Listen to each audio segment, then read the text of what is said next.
Welcome to the Beats WonderCon 2025 coverage sponsored by The Buzz. I'm Timur Dar, interviewing the filmmakers of the King of Kings animated film. How are you guys doing? Very good, thank you. Great, thank you. This is such a unique animated production involving different countries. I'd love to know how this project came about. 어떻게 시작했나요? 처음에 어떻게 시작했나요? 제가 뭐 디킨스 책들을 되게 좋아했었고 그런데 이제 디킨스가 또 라이프 오브 아워 로드라는 책을 썼다는 걸 뒤늦게 발견했어요. 그래서 굉장히 흥미롭다. 예수님 이야기를 디킨스의 관점 혹은 이야기하는 방식으로 풀면 재밌겠다 이런 생각을 했죠. So I was a big fan of Charles Dickens and I read all his books. But it is only recent that I found out that there's a book by Charles Dickens called Life of Our Lord. So I thought it is very interesting because you can tell the story of Jesus through the perspective of Charles Dickens. 뭐 그렇게 해서 제가 시작을 하게 된 거고 근데 책은 사실은 그냥 어떻게 보면 참고만 한 거지 디킨스가 왜 이 책을 쓰게 됐을까? 그래서 아이들한테 이야기해주는 방식으로 시나리오를 쓰면 되게 재밌는 게 가능하겠다고 생각을 하고 그렇게 시작한 겁니다. So that's how it all started. So I used it as a reference, and this our film is inspired by the book. And rather than its story, I focused on why Charles Dickens has wrote this book for his children. So I try to figure out, what he was trying to say. So we focused on that perspective. Yeah. Good. Rob, as the writer, I'd love to know how you came to be involved in this project, and as he mentioned, the framing device of Charles Dickens and his family. Is that something you came up with, or how that came about? No, that was already there. I was actually brought in. There was Jay had already written a script, and I was originally kind of brought in to write a smoother version of what was already the Korean translation, a very rough translation. And as I was going through it, I said I just did my thing, which was add a little humor and kind of try to round out the characters. And Jay liked what I did, and so I did another draft, and that was when it kind of became full. But I've always loved this idea of telling it through a father telling the story to his son.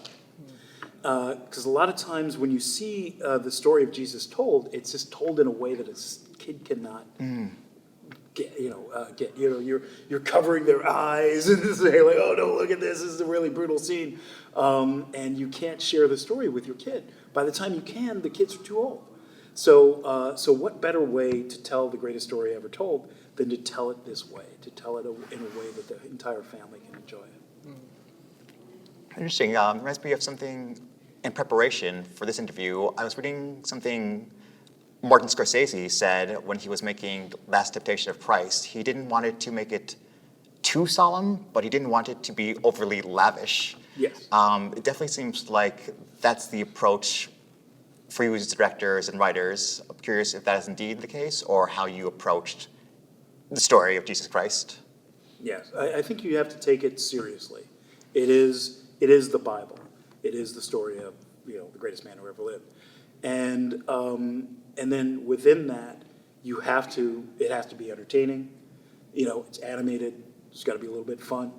It was shot beautifully, and so it is a larger than life story. When you see the movie, you'll see like, oh my goodness, every bit of it is wonderful, and that's the thing. You just have to respect that those are the elements of the storytelling.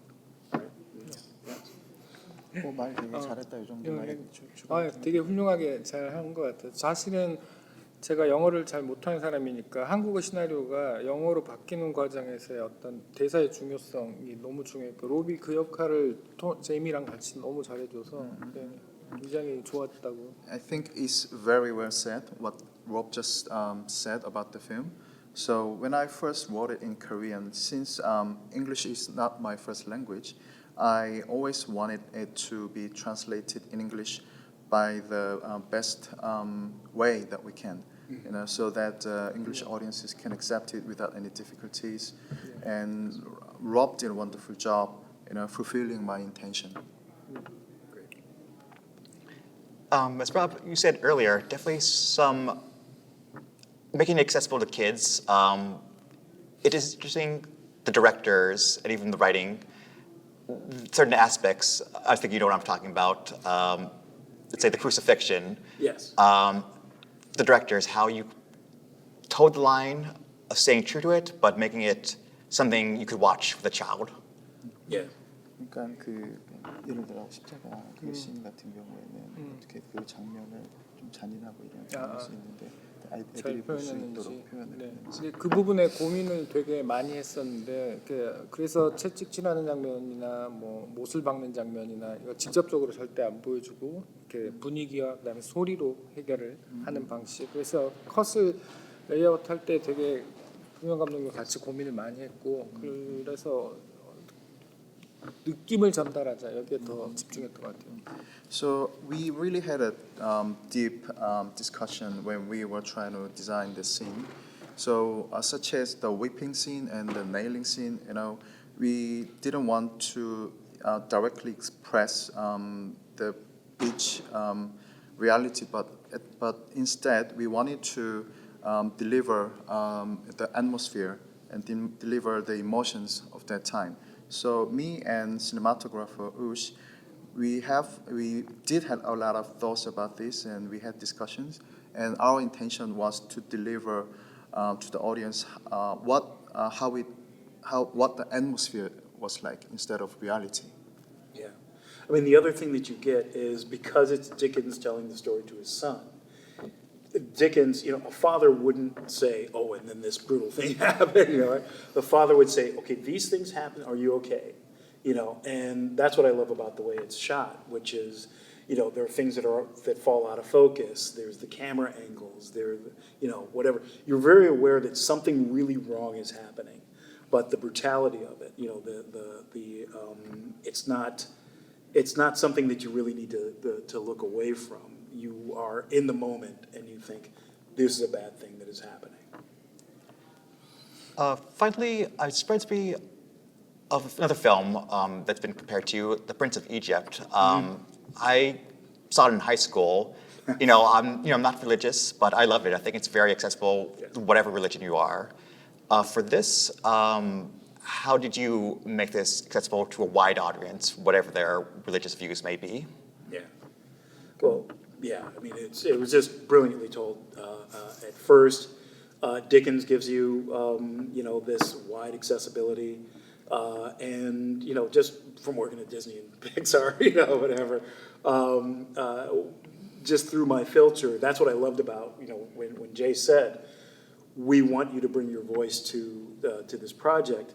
It was like, I know family viewing, from TV and everything.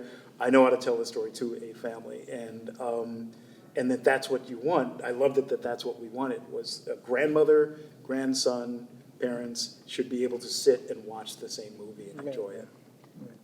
그러니까 기독교인이 아닌 사람들 맞아요. 전체에게도 어떻게? 사실은 전 예수님 이야기가 극장용 장편 애니메이션으로 제대로 만들어진 적이 없다는 사실에 되게 많이 놀랐거든요. 이건 그래서 많은 사람들이 볼 수 있어야 된다는 생각을 했고 온 가족이 누구나 인종이든 지역이든 나이에 상관없이 볼 수 있는 영화가 되기를 원했습니다. First, I was very surprised that there was no particular animated feature film that's released in the theaters, targeting 예수님 이야기가. yes, telling the story of Jesus. So when I first decided to produce this film, I wanted to be watched by a lot of people, and I thought so I wanted it to be watched by the entire family, including the parents, grandparents, and the kids, regardless the location. 네, 그리고 이제 또 한 가지는 저도 이제 크리스찬으로서 이렇게 종교를 강요하는 느낌이 얼마나 힘든지를 알기 때문에 교회를 안 다니는 사람, 성경을 안 읽어본 사람도 부담 없이 보게 만들어야 된다. 이게 목표 중에 하나였습니다. So as a Christian myself, I know how it feels to force someone to be religious. So I wanted this film to be watched by the audience who didn't read the Bible, who doesn't go to church. So that was my entire intention from the very beginning. It's been an immense pleasure chatting with you. Oh, thank you. Thank you. 네, Thanks, very man. much. Thank you very much.